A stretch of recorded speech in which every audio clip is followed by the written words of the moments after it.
dynamique des pouvoirs mondiaux et vent de changement. Dans le paysage politique mondial en constante évolution, l'impact des tempêtes varie en fonction de leur intensité, affectant les pays cibles à des degrés divers. Il est naturel que des individus puissants dans chaque pays s'intéressent vivement à la politique locale. Cependant, la véritable focalisation devrait se faire sur les tables en haute altitude.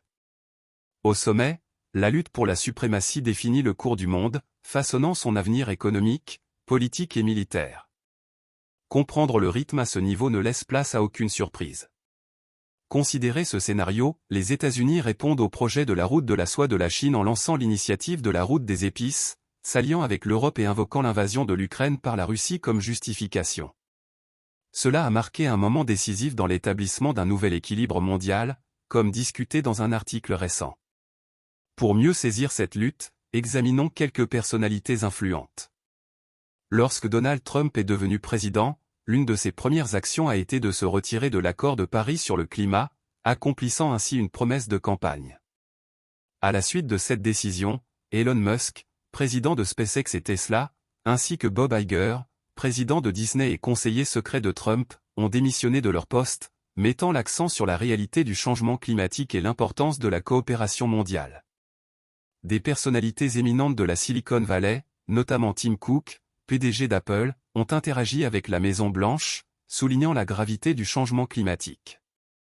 Des dirigeants européens, notamment Emmanuel Macron et Angela Merkel, ont tenté de persuader Trump de rester dans l'accord de Paris. Même Ivanka Trump s'est jointe au chœur en appelant des personnalités influentes. Cependant, le trio Stephen Bannon, Scott Pruitt et Don Msegan exerçaient une influence significative sur la décision de Trump. Ils ont présenté des données illustrant les dommages économiques potentiels de la poursuite de l'accord et l'ont qualifié de produit du mondialisme. En avançant, l'alignement du roi Charles avec l'esprit de Davos était évident. Malgré le rôle de premier plan de l'Inde dans l'initiative de la route des épices, la décision du Premier ministre britannique de retirer les objectifs de zéro émission nette et de reporter l'interdiction des véhicules essence et diesel a suscité la controverse. Trump, de manière surprenante, a soutenu cette démarche, félicitant le Premier ministre Sunak pour sa position. Après la question du changement climatique, le Grand Reset, défendu par Klaus Schwab, est devenu le centre d'attention. Cette initiative visait à remodeler le capitalisme alors qu'il était encore en cours.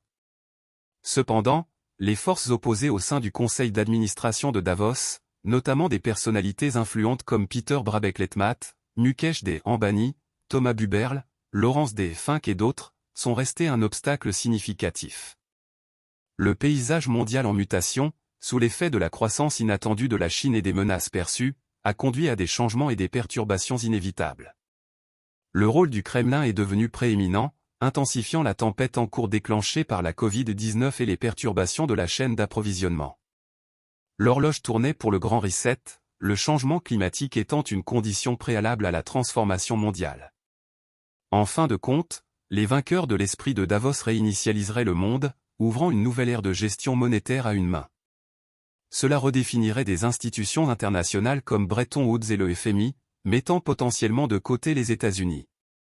Dans ce contexte mondial, des leaders comme Erdogan se sont démarqués en comprenant les dynamiques du changement. Pendant ce temps, l'opposition peinait à suivre, risquant de devenir irrélevante. Alors que la scène mondiale se mettait en place, il était crucial de rester vigilant. Alors que certains cherchaient à renverser l'ordre établi, d'autres visaient un grand reset et un grand changement. Comprendre ces changements était essentiel, et il y avait peu de place pour ceux qui échouaient à le faire.